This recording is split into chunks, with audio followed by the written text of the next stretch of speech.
¿Qué lleva a un joven nacido en una de las familias más nobles de la Roma del siglo VI a renunciar a los placeres y privilegios de su época para sumergirse en una vida de oración y renuncia?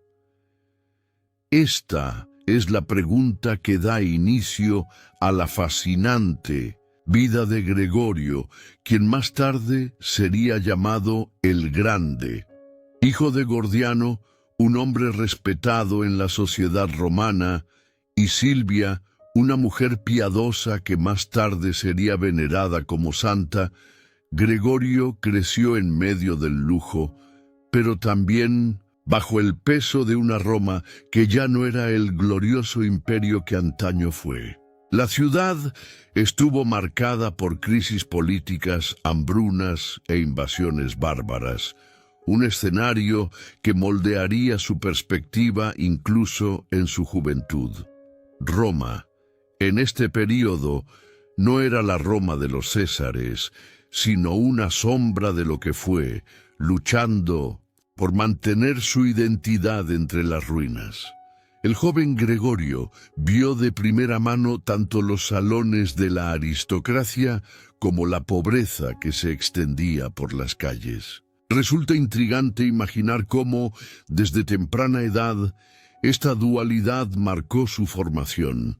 Por un lado, la cultura clásica, la literatura, la oratoria y la retórica heredadas del legado romano. Por otro, la necesidad de enfrentarse a una dura realidad, donde las antiguas glorias parecían haberse disipado. ¿Podría este contraste haber despertado en él una inquietud que lo acompañaría para siempre? Desde muy joven, Gregorio se educó con los mejores. Estudió derecho, filosofía y retórica, habilidades indispensables para cualquier cargo público en la Roma tardía. Muchos esperaban que desarrollara una brillante carrera política, capaz de restaurar, al menos en parte, el prestigio de su familia. Sin embargo, tras su formación clásica, se gestaba algo más profundo, un despertar espiritual. Mientras aprendía las leyes humanas, su corazón parecía atraído por las divinas. ¿Han notado alguna vez cómo a menudo los caminos más inesperados se abren justo cuando nadie los espera? La vida de Gregorio estuvo marcada por esta paradoja. Era a la vez heredero de una tradición de poder y un joven inquieto, insatisfecho con los honores. A diferencia de muchos de su generación, no se dejó seducir únicamente por la gloria política. Sus estudios lo perfeccionaron, pero también impulsaron la búsqueda de respuestas más allá de las que la filosofía podía ofrecer. Es en este punto donde podemos ver un presagio de lo que llegaría a ser. Un hombre que pondría su inteligencia al servicio de algo más grande que él mismo. Otro aspecto curioso es que Gregorio creció en una familia profundamente cristiana. Su madre, Silvia, era conocida por su piedad, y su hogar se convirtió en una especie de escuela de fe para el futuro santo. No es de extrañar que entre los libros y discursos clásicos de la tradición romana, Gregorio también tuviera contacto con las Escrituras y una vida de oración.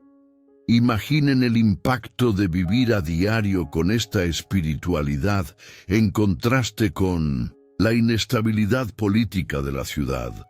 Es como si el destino ya estuviera trazando el camino de quien se convertiría no solo en gobernante de Roma, sino en pastor de toda la Iglesia.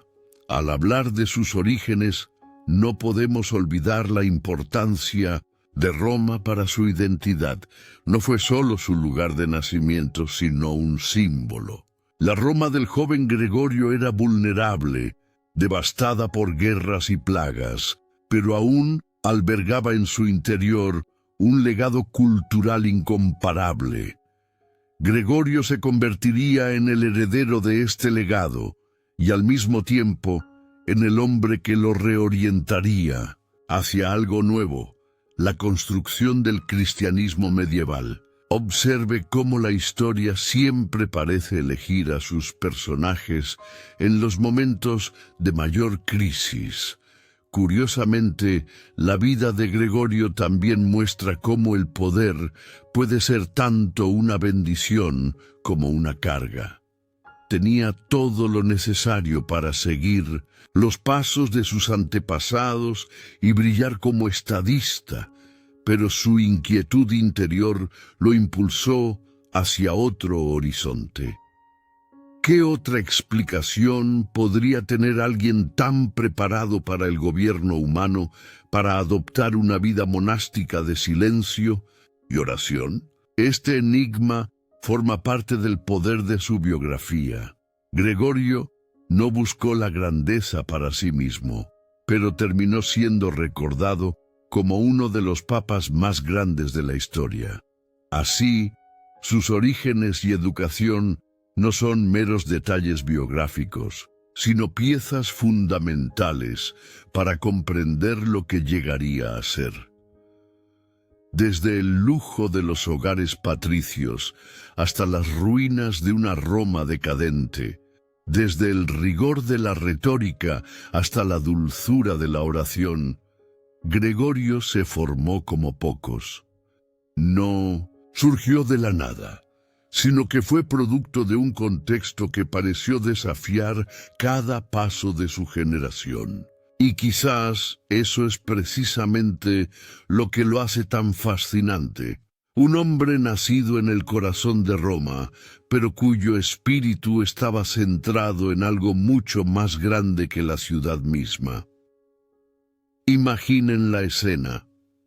Gregorio, aún joven, ya ocupa el cargo más importante de la ciudad de Roma después del Papa, el de prefecto. No era poca cosa. La administración de la ciudad, la recaudación de impuestos, la seguridad del pueblo e incluso el control de la hambruna y las epidemias estaban en sus manos. En una época en que Roma se enfrentaba constantemente, enfrentando amenazas bárbaras y una crisis aparentemente interminable, era visto como un líder prometedor, alguien capaz de restaurar el orden en un imperio en ruinas. Pero en lugar de aferrarse al poder, Gregorio comenzó a sentir una creciente carga en su corazón. Era este el camino que Dios realmente quería para él. Los relatos indican que, incluso rodeado del lujo de su cargo, Gregorio jamás pudo ignorar el sufrimiento del pueblo. El contraste entre su prestigiosa posición y la miseria de las calles lo atormentaba a diario. Cada vez que observaba a los hambrientos y enfermos a las puertas de Roma, una sensación de inquietud crecía en su interior. ¿Cuántos de nosotros nos hemos enfrentado a este dilema? Tener en nuestras manos lo que el mundo considera victoria, pero sentir en el fondo que no es la verdadera plenitud. Este dilema llevó a Gregorio a un punto de inflexión que cambiaría no solo su vida, sino la historia de la Iglesia. Pocos pueden imaginar la radicalidad de su decisión. Renunciar como prefecto para abrazar la vida monástica.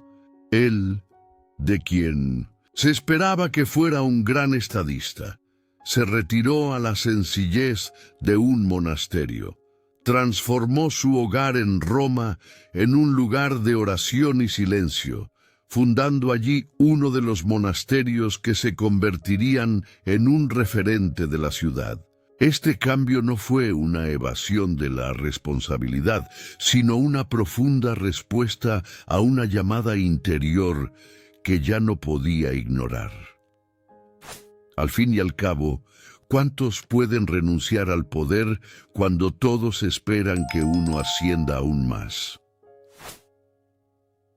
Gregorio se sumergió entonces en el ritmo de la vida monástica, marcada por el ayuno, la oración y el estudio de las Escrituras. Cambió las vestiduras de la autoridad por las sencillas vestiduras de los monjes, y el palacio por el silencioso claustro. En esta rutina comenzó a moldearse espiritualmente, adquiriendo una disciplina que más tarde marcaría su papado. Pero es curioso notar que incluso en el retiro, nunca se aisló por completo del mundo. Su vocación parecía ser la de unir contemplación y acción, oración y servicio.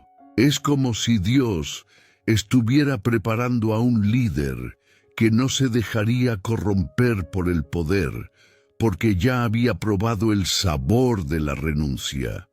Otro detalle intrigante es que su vida monástica no lo distanció de la ciudad, sino que, en cierto modo, lo acercó aún más al sufrimiento humano.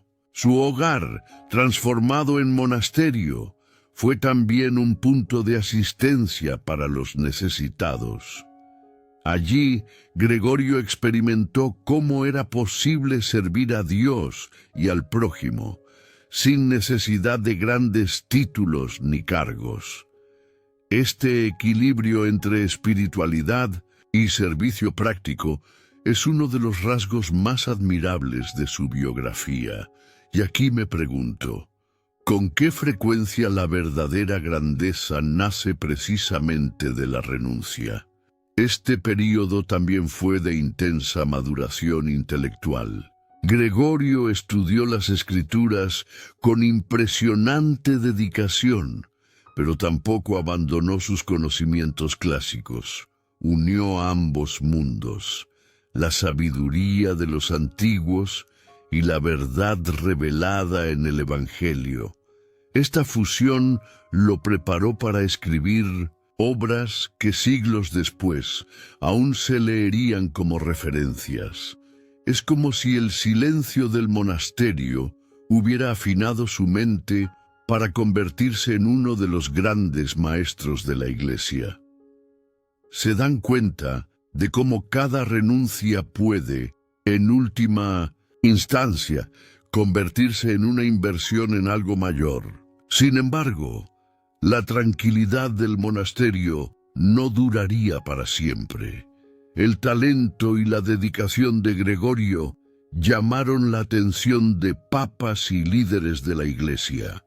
Pronto sería llamado de nuevo a servir, esta vez no como prefecto, sino como embajador de la sede de Roma en Constantinopla. Era como si la propia Iglesia le dijera: Gregorio, tu misión no es solo rezar, sino también actuar. Lo que creía haber dejado atrás, el servicio público, regresaba ahora con un propósito diferente. Una vida que parecía ya definida en el silencio de los claustros comenzó a tomar un nuevo rumbo. Esta transición del poder civil a la vida monástica es uno de los momentos más fascinantes de su carrera, porque demuestra cómo Gregorio no se dejó aprisionar por lo que el mundo ofrecía. Supo ver más allá de los honores y ver lo que realmente importaba. Y este gesto radical, a la vez tan humano y tan audaz, lo convirtió en un ejemplo para las generaciones futuras. Ahora, antes de pasar al siguiente capítulo de su vida, quiero pedirte una cosa.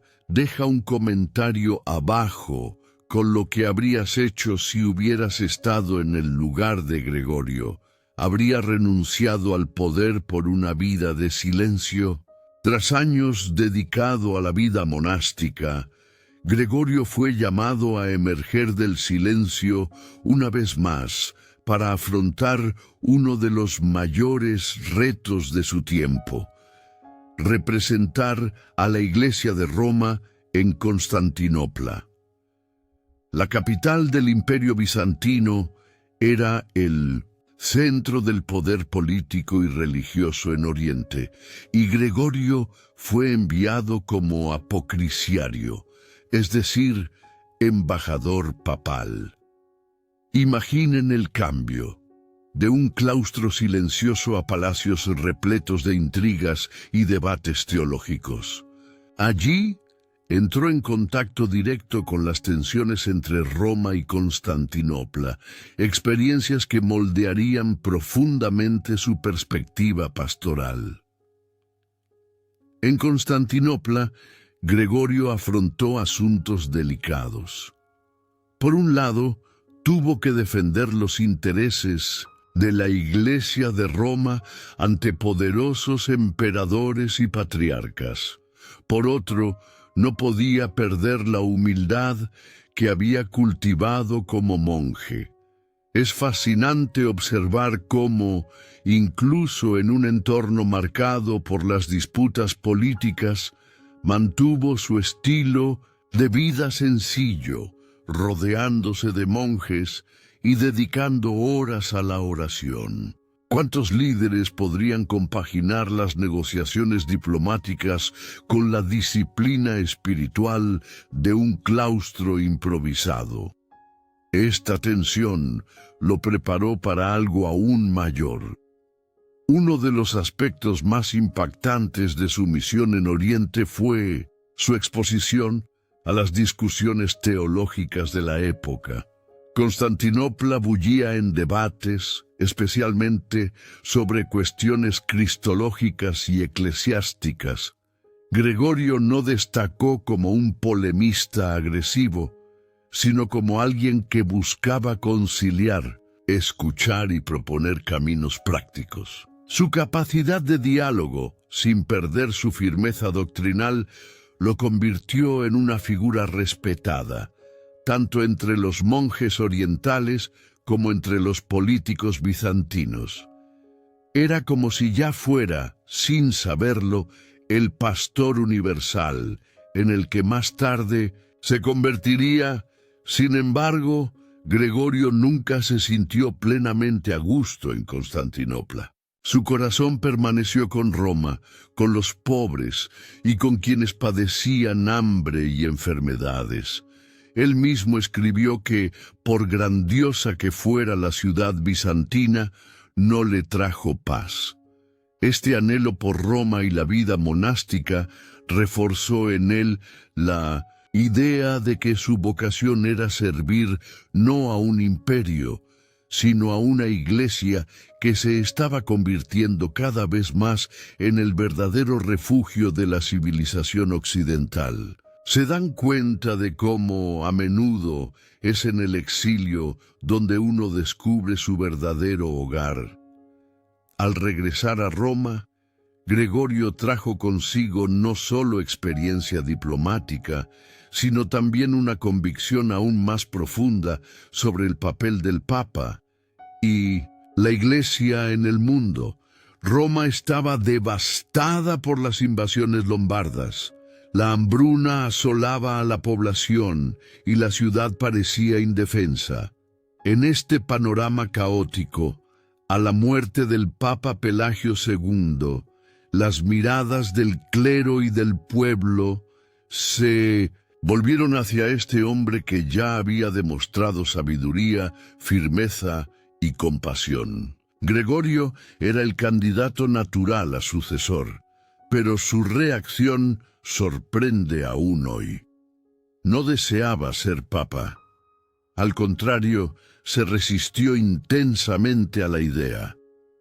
Escribió cartas rogando no ser elegido, y según la tradición, incluso intentó huir de Roma para evitar el nombramiento. Pero la voluntad del pueblo y del clero prevaleció. En 590, Gregorio fue consagrado obispo de Roma, convirtiéndose en el primer monje en asumir el papado. Él, que buscaba el silencio de los claustros, se convirtió en pastor del mundo cristiano. ¿No es curioso con qué frecuencia los grandes líderes son precisamente aquellos que no anhelan el poder? Sus inicios como papa estuvieron marcados por la humildad y la sencillez. Se autodenominó siervo de los siervos de Dios, una expresión que rompía con la pompa de los títulos romanos e incluso con el estilo de algunos de sus predecesores. Este gesto no era meramente retórico, sino que revelaba su visión del papado, no como un trono de gloria, sino como un servicio al pueblo de Dios. Y es este cambio de perspectiva el que lo convertiría en uno de los papas más queridos y recordados de la historia.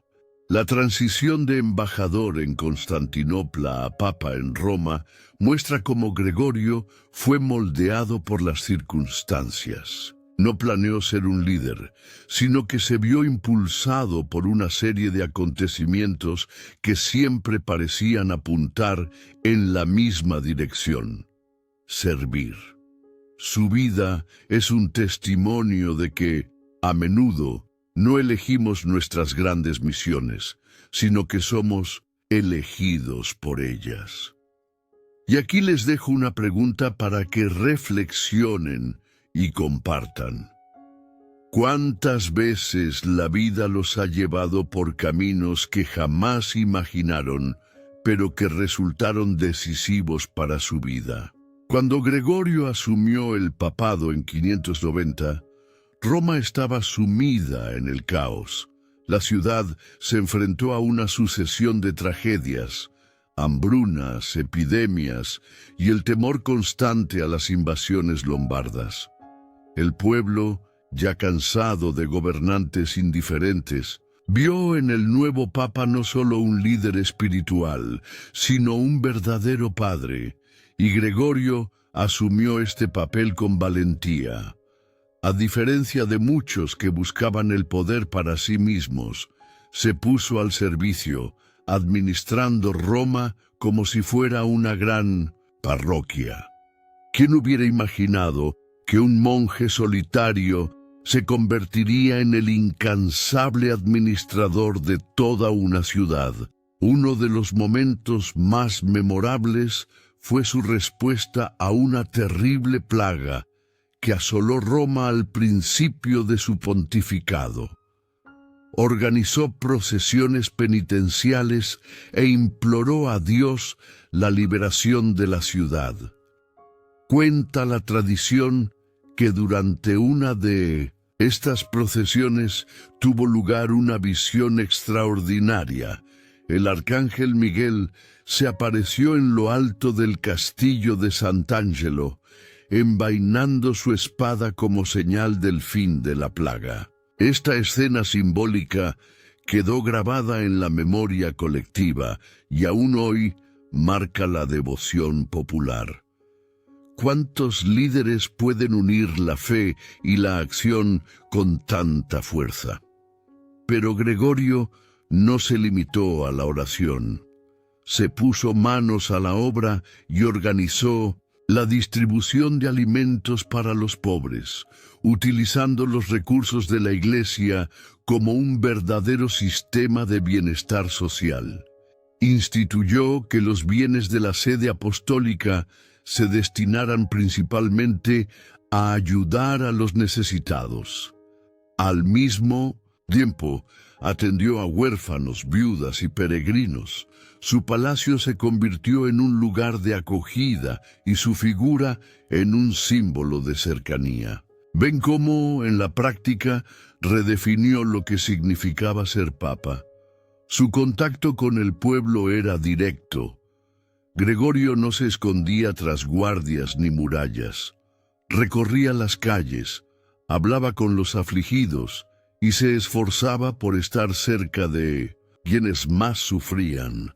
Esta actitud le confirió un carisma único, capaz de conquistar tanto a los humildes como a los poderosos. Incluso los lombardos, inicialmente enemigos, llegaron a respetar su autoridad moral.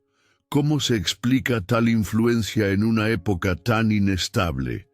La respuesta parece sencilla, porque no gobernaba para sí mismo, sino para servir. Otro punto curioso fue su habilidad administrativa. Gregorio transformó las propiedades de la Iglesia en un sistema eficiente para sostener a Roma. Creó normas para la gestión de tierras y supervisó personalmente a los administradores, exigiendo justicia y honestidad. Si alguien se apropiaba indebidamente de los recursos de los pobres, era reprendido de inmediato. No es de extrañar que muchos historiadores consideren a Gregorio no solo un líder espiritual, sino también uno de los más grandes gobernantes de la Roma postimperial. ¿Quién habría pensado que un monje solitario se convertiría en un administrador tan capaz? Al mismo tiempo, Gregorio enfrentó desafíos militares. Sin ejércitos propios, negoció con los lombardos para evitar la destrucción de la ciudad. Se convirtió en un mediador de paz, no usando armas, sino palabras y diplomacia. En muchos casos, logró acuerdos que salvaron miles de vidas. Imaginen el peso de liderar no solo una iglesia, sino una ciudad entera sin ejércitos, solo con fe y estrategia. Esta combinación de valentía y sabiduría fue una de las características más destacadas de su pontificado. Esta cercanía al pueblo llevó a Gregorio a ser llamado el padre de los pobres. Se negó a aceptar que la Iglesia fuera vista simplemente como una institución de ritos y ceremonias, sino como una familia que acogía a los necesitados. Su visión trascendió los muros de Roma. Vio la caridad como el verdadero rostro del cristianismo. ¿No es esto precisamente lo que mantiene viva su memoria hasta el día de hoy? Después de todo, el poder puede pasar, pero la compasión está grabada en el corazón del pueblo. Gregorio, como papa, fue, ante todo, un defensor del pueblo. Su vida nos muestra que el liderazgo no es dominación, sino servicio, no es lujo, sino sacrificio. En medio de las crisis, eligió estar presente, y esa presencia ha marcado siglos. Ahora quiero retarte. ¿Crees que si tuviéramos líderes hoy con la misma valentía y compasión que Gregorio, nuestra sociedad sería diferente? Comparte tu opinión, porque su historia sigue resonando y quizás nos enseñe más de lo que imaginamos. Si había algo que preocupaba profundamente a Gregorio, era la falta de coherencia dentro del propio clero. Sabía que sin un ejemplo digno de los pastores, la fe del pueblo se debilitaría. Por lo tanto, uno de los pilares de su pontificado fue la reforma de la vida y la disciplina eclesiásticas. No se trataba solo de ajustar las normas, sino de transformar las mentalidades. Gregorio tenía claro que el pastor debía ser un modelo de humildad, servicio e integridad. Después de Mindoricet todo, ¿cómo se podía esperar que el pueblo fuera fiel si sus líderes no daban testimonio? Una de sus obras más importantes en este sentido fue la Regla Pastoral, o Libro de la Regla Pastoral, escrita como un auténtico manual para obispos y sacerdotes. En ella, Gregorio describió con precisión lo que significaba ser pastor, alguien que guía, consuela, corrige y sobre todo vive lo que predica.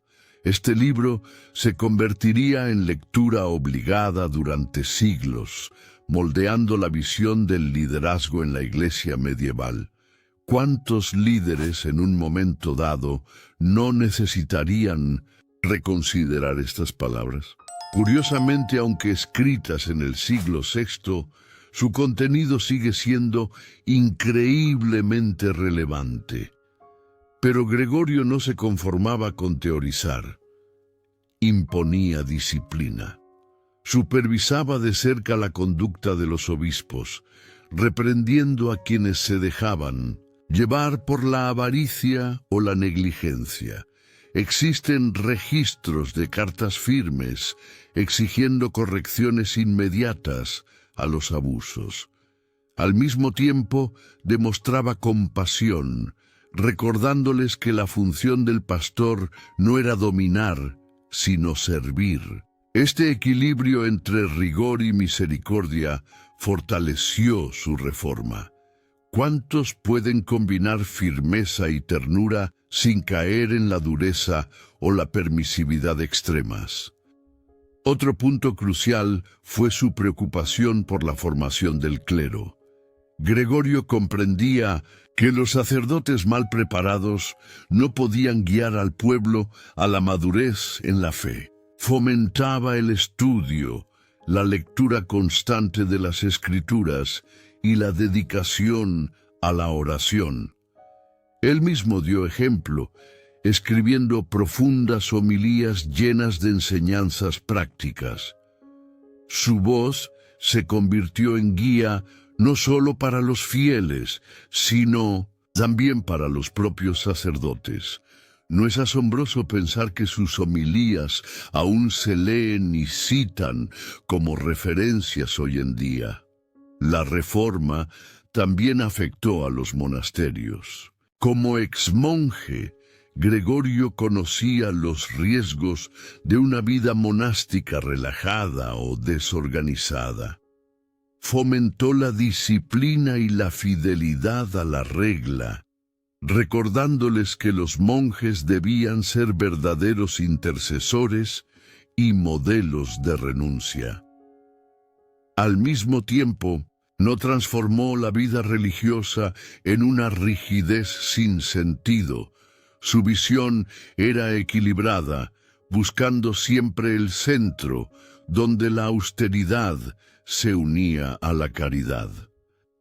¿Ven cómo esta postura contribuyó a moldear la espiritualidad de toda la Edad Media? Gregorio era consciente de que la Iglesia necesitaba ser fiable en un mundo inestable. Roma ya no era un imperio poderoso y los pueblos bárbaros buscaban referencias sólidas. En este contexto, la moralidad y la integridad del clero se volvieron aún más urgentes. Era como si dijera, si la Iglesia no es la luz, ¿quién lo será? Esta convicción significó que su reforma no solo fue disciplinaria, sino también misionera, preparando a la Iglesia para expandirse en medio de las nuevas culturas emergentes. Y curiosamente, incluso con tales exigencias, Gregorio no se colocó por encima de los demás. Se llamó a sí mismo siervo de los siervos de Dios, y dejando claro que la autoridad y la humildad no son mutuamente excluyentes, sino complementarias. Este gesto no fue meramente retórico, sino clave para comprender todo su gobierno. El servicio era el mayor de los poderes. Podría ser que esta inversión de valores explique por qué su figura ha perdurado a través de los siglos. Así pues, la reforma de Gregorio no fue una lista de reglas frías, sino una verdadera revolución espiritual. No solo organizó la Iglesia, sino que también le dio un corazón renovado, recordándole que el clero debía reflejar lo que predicaba. ¿Qué le parece más impactante en esta postura? la valentía para corregir o la humildad para servir. Comparta su opinión, porque la historia de Gregorio demuestra que la fuerza de la Iglesia siempre ha residido en su capacidad de vivir lo que enseña. Si Gregorio ya se había mostrado como un incansable defensor del pueblo de Roma, su visión no se limitaba a los límites de la ciudad. Soñaba con una iglesia que trascendiera fronteras, que llevara la fe a lugares donde el Evangelio aún no se había proclamado. Así nació una de las iniciativas más audaces de su pontificado: la misión de evangelizar a los anglosajones en 1200, Inglaterra. Este proyecto cambiaría para siempre la historia del cristianismo europeo y demostraría el alcance visionario de Gregorio. Se dice que el impulso para esta misión surgió de un curioso episodio. Gregorio, incluso antes de convertirse en papa, se encontró con jóvenes de cabello rubio y ojos azules en el mercado de esclavos que se vendían en Roma. Cuando les preguntó de dónde venían, le dijeron que eran anglos. Luego, según se cuenta, respondió: no anglos, sino ángeles, si ya eran cristianos. Esta frase, que mezcla ternura y perspicacia, muestra cómo vio en las nuevas tierras no solo pueblos bárbaros, sino también los hijos de la Iglesia. ¿No es fascinante cómo una simple escena puede desencadenar una misión histórica? Ya, como papa, Gregorio transformó esta inspiración en acción.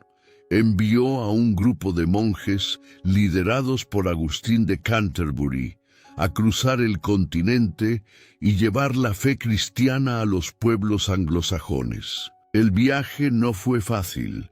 Los monjes se enfrentaron al miedo, la incertidumbre y la resistencia inicial de pueblos hostiles. Pero sostenidos por el apoyo de Gregorio, perseveraron. Poco a poco, la misión comenzó a florecer, sembrando las semillas del cristianismo que marcarían profundamente la cultura inglesa. Imaginen el impacto de una decisión que duró siglos. Gregorio no solo envió misioneros, los acompañó con cartas llenas de instrucciones prácticas. Los guió sobre cómo lidiar con las costumbres locales, cómo adaptar la liturgia e incluso cómo usar las tradiciones paganas para transformarlas en celebraciones cristianas. Esta sensibilidad cultural fue uno de los sellos distintivos de su visión misionera. Sabía que imponer por la fuerza no traería resultados duraderos. Al contrario, buscó integrar y transformar. ¿Cuántos líderes, incluso hoy, podrían aprender de este enfoque de diálogo y respeto? El éxito de la misión inglesa demostró que Gregorio pensaba más allá de Roma. Veía a la Iglesia como un cuerpo universal, llamado a acoger a diferentes pueblos y culturas. Su visión ayudó a sentar las bases del cristianismo medieval, donde el Papa no era solo el obispo de Roma, sino el pastor de todos los pueblos.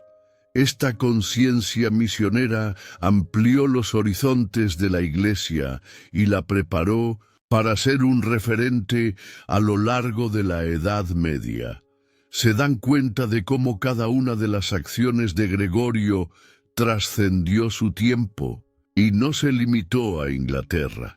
Gregorio también apoyó misiones en otras regiones de Europa, fomentando la llegada a los pueblos bárbaros que aún se resistían a la fe.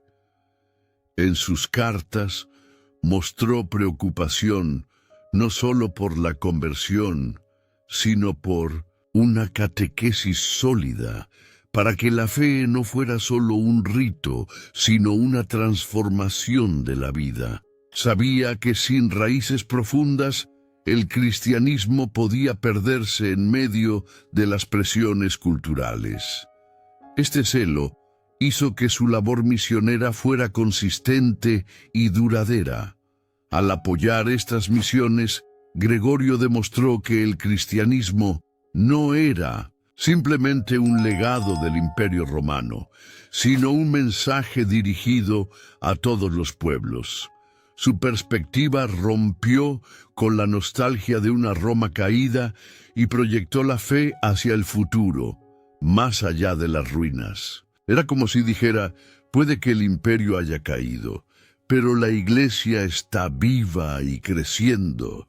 Y no es precisamente este impulso el que mantuvo viva la fe en medio de las transformaciones de Europa. Así, Gregorio llegó a ser conocido como el apóstol de los ingleses, aunque nunca pisó esas tierras. Su ejemplo revela que no se necesita estar físicamente presente para cambiar la historia.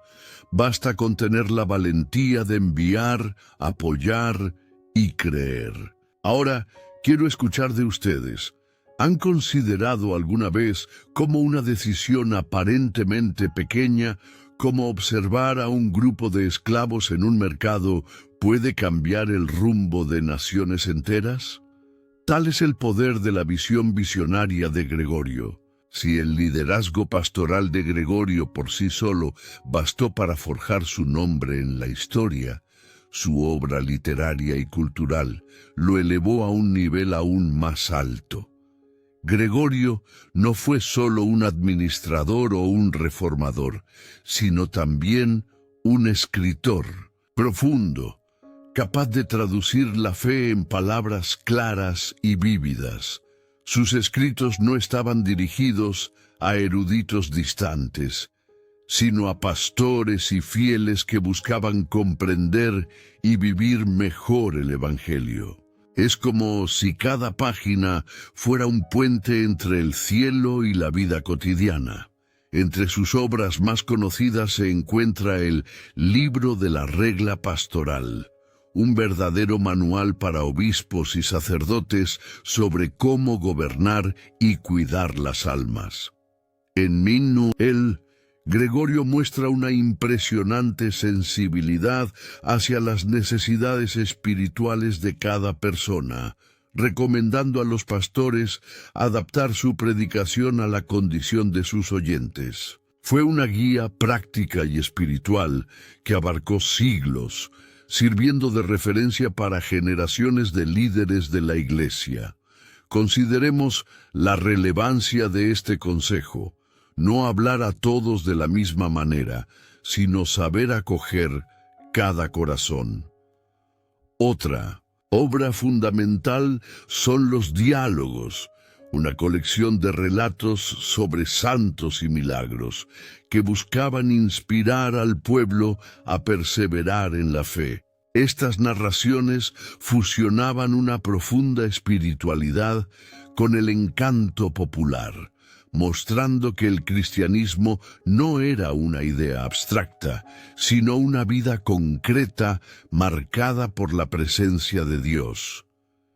La popularidad de los diálogos difundió el nombre de Gregorio no solo entre los eruditos, sino también entre la gente común, que se veía reflejada en estos relatos. Pero quizás el legado más conocido de Gregorio se encuentre en el campo de la música. Fue durante su época que se organizó y moldeó lo que conocemos como canto gregoriano. Ese estilo musical sobrio, profundo y contemplativo que resuena hasta nuestros días como una oración cantada. Aunque no fue el compositor directo, su iniciativa para unificar y ordenar los cantos litúrgicos le valió el título de mecenas de esta tradición. El canto gregoriano se convirtió así en una de las mayores expresiones artísticas de la Iglesia. Este canto no era solo estético, era teología sonora.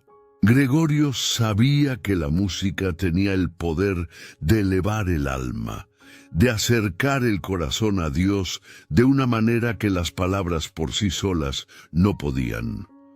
Por lo tanto, organizó los himnos y salmos para que la liturgia fuera un encuentro con lo divino a través de la belleza.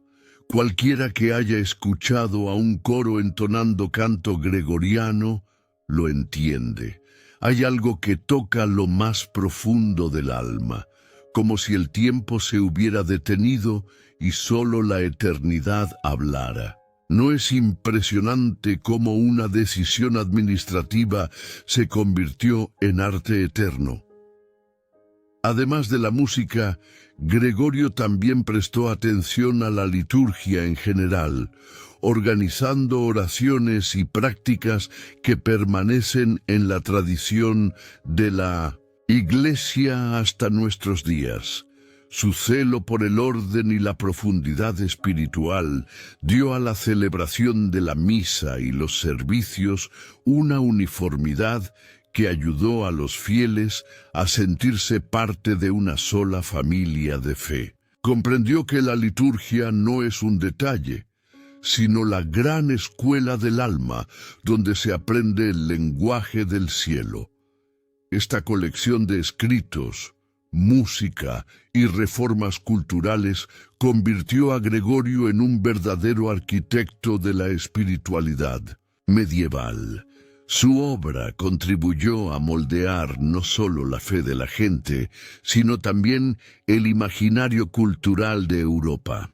Era imposible separar religión de vida, oración de arte, teología de cultura. Gregorio demostró que la fe cristiana no era un adorno, sino la columna vertebral de una civilización en construcción.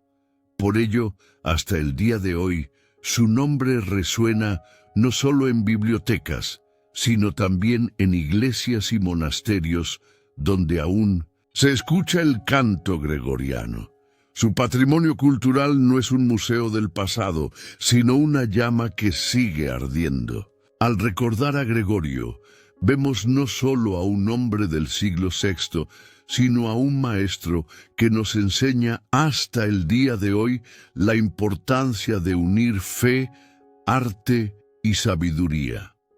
Después de todo, ¿no es esto lo que también necesita nuestra sociedad?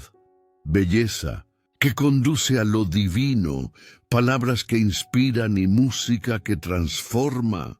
Los últimos años de la vida de Gregorio estuvieron marcados por un intenso sufrimiento físico. Desde joven enfrentó enfermedades, pero en sus últimos años el dolor se intensificó, especialmente los ataques de gota que a veces lo dejaban inmovilizado. Aún así, no se dejó vencer por la debilidad física. Continuó gobernando la iglesia con firmeza, escribiendo cartas, supervisando la liturgia y guiando al pueblo de Dios.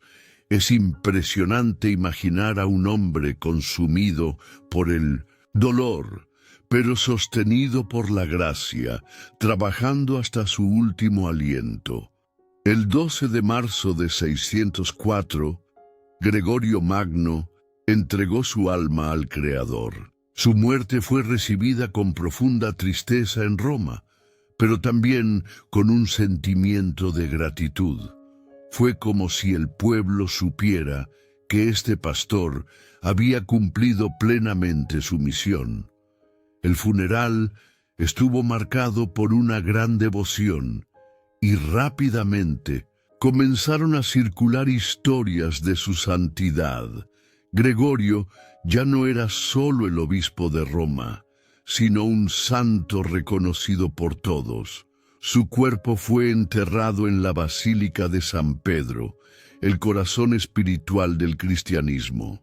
Desde entonces, su tumba se ha convertido en un lugar de peregrinación y oración. Los fieles acudían allí en busca de intercesión e inspiración, como quien se acerca a un maestro que aún enseña, incluso después de su muerte. La memoria de Gregorio creció rápidamente, hasta el punto de que su canonización fue prácticamente inmediata, reconociendo lo que ya era evidente para todos. Su vida fue la de un verdadero santo. La canonización no fue una mera formalidad, sino una afirmación de que su santidad debía ser recordada por toda la Iglesia. Gregorio pasó a ser llamado San Gregorio Magno, un título que une su grandeza espiritual con su influencia histórica.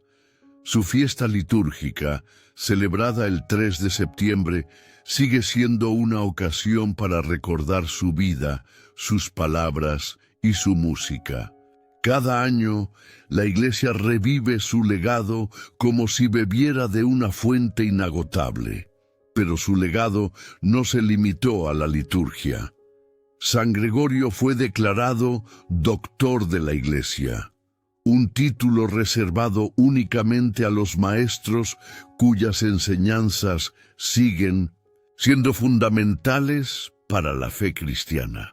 Junto con San Agustín, San Jerónimo y San Ambrosio, formó el grupo de los 4 grandes doctores de Occidente. Esto significa que su voz sigue resonando, no como un eco del pasado, sino como una luz que guía a los cristianos a través de los siglos.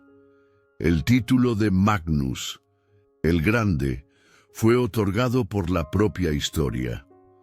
Muy pocos papas han recibido este honor, lo que demuestra la magnitud de su obra. Gregorio no solo gobernó en tiempos difíciles, sino que también moldeó la Iglesia durante siglos.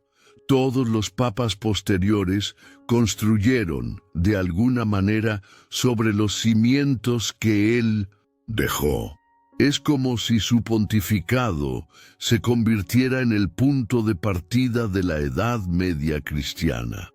Hasta el día de hoy, los cristianos lo veneran como un pastor que supo combinar firmeza y ternura, gobierno y humildad, espiritualidad y acción práctica. Su vida demuestra que la santidad no es la ausencia de sufrimiento, sino la fidelidad en medio del dolor. Gregorio vivió esta verdad hasta el final, y su memoria sigue enseñando que el verdadero liderazgo nace de la entrega total a Dios. Su muerte no fue el final de una historia, sino el comienzo de un legado eterno. Por lo tanto, cuando recordamos a San Gregorio Magno, lo vemos no solo como una figura distante del siglo VI, sino como un maestro aún presente. Su música sigue resonando, sus escritos siguen inspirando, sus reformas siguen moldeando a la Iglesia y su santidad aún guía a los fieles. Es un ejemplo de que la fe puede transformar no solo una vida, sino una civilización entera. Y su memoria, más que un simple recuerdo, es una presencia viva entre los cristianos que continúan invocando su nombre con devoción. Al observar la vida de San Gregorio Magno, nos damos cuenta de que su historia no es simplemente la de un papa del pasado, sino la de un hombre que transformó el mundo mediante el poder de la fe. Combinó profunda espiritualidad con acción práctica, siendo pastor, reformador, escritor y músico. Su vida demuestra que la verdadera grandeza no se mide por títulos ni riquezas, sino por la entrega total a Dios. Fue un gigante de la fe que, incluso en medio de la debilidad física y los tiempos de crisis, dejó una huella eterna en la historia de la Iglesia. Cada etapa de su vida nos enseña algo valioso. Su juventud muestra la fuerza del desprendimiento, Su monarquía espiritual muestra la fuerza de la humildad. Su liturgia muestra la belleza del culto, y su misión evangelizadora muestra que el Evangelio está vivo y debe ser llevado a todos los pueblos. Gregorio no fue solo un administrador, sino un hombre que creía que la santidad era el mayor tesoro que un líder podía ofrecer a su pueblo. Hoy, cuando escuchamos el canto gregoriano, aún percibimos el eco de su alma. No son solo notas musicales, sino oraciones que han perdurado a lo largo de los siglos. Cuando celebramos la misa, encontramos su influencia en las oraciones y en nuestra forma de alabar a Dios. Y cuando estudiamos la historia de la Iglesia, vemos en él uno de los pilares más importantes de la tradición cristiana. San Gregorio Magno no murió. Sigue vivo en la fe, en la música y en la liturgia, y en la santidad que aún inspira a millones de fieles. Su vida también nos recuerda que la Iglesia crece en medio de las tormentas. Enfrentó hambrunas, pestes, invasiones bárbaras y decadencia social, pero no se dejó vencer. Al contrario, transformó cada crisis en una oportunidad para dar testimonio. Esto nos enseña que, en nuestras propias dificultades, podemos encontrar maneras de vivir nuestra fe con mayor autenticidad. Gregorio es la prueba viviente de que los santos no nacen en tiempos fáciles, sino que se forjan en el fuego de la tribulación. Y quizás por eso recibió el título de Magno el Grande. No porque buscara la grandeza, sino porque se hizo pequeño ante Dios. Su humildad fue la clave de su fortaleza. Al rechazar la gloria de los hombres, alcanzó la gloria eterna. Al huir del honor, se convirtió en uno de los papas más recordados de la historia. Sirviendo, reinó. Muriendo, comenzó a vivir para siempre. Gregorio nos muestra que la verdadera grandeza reside en seguir a Cristo sin reservas. Hoy, al orar y meditar sobre su vida, se nos invita a preguntarnos, ¿cómo puedo vivir esta misma fe en mi tiempo? ¿Cómo puedo unir oración y acción, contemplación y servicio, humildad y constancia? El legado de San Gregorio Magno no es solo para historiadores o religiosos, sino para todo cristiano que desee vivir con autenticidad y fidelidad. Su voz sigue susurrando: sirvan a Dios en todo, y Él hará grandes cosas a través de ustedes. Que la memoria de San Gregorio Magno nos inspire a ser fieles en medio del dolor, valientes en medio de las crisis y humildes en medio de las victorias. Que su música siga inspirando nuestras oraciones, que sus escritos sigan iluminando nuestras mentes y que su ejemplo siga reconfortando nuestros corazones. Él es la prueba de que una vida entregada a Dios puede transformar generaciones enteras. Y si este video les conmovió, suscríbanse al canal, activen la campanita y compártanlo con quienes necesitan conocer la fuerza de la fe de San Gregorio Magno. Aquí seguiremos compartiendo historias que edifican, inspiran y fortalecen. Que San Gregorio interceda por nosotros y que su memoria perdure por siempre entre los cristianos que buscan la fidelidad hasta el fin.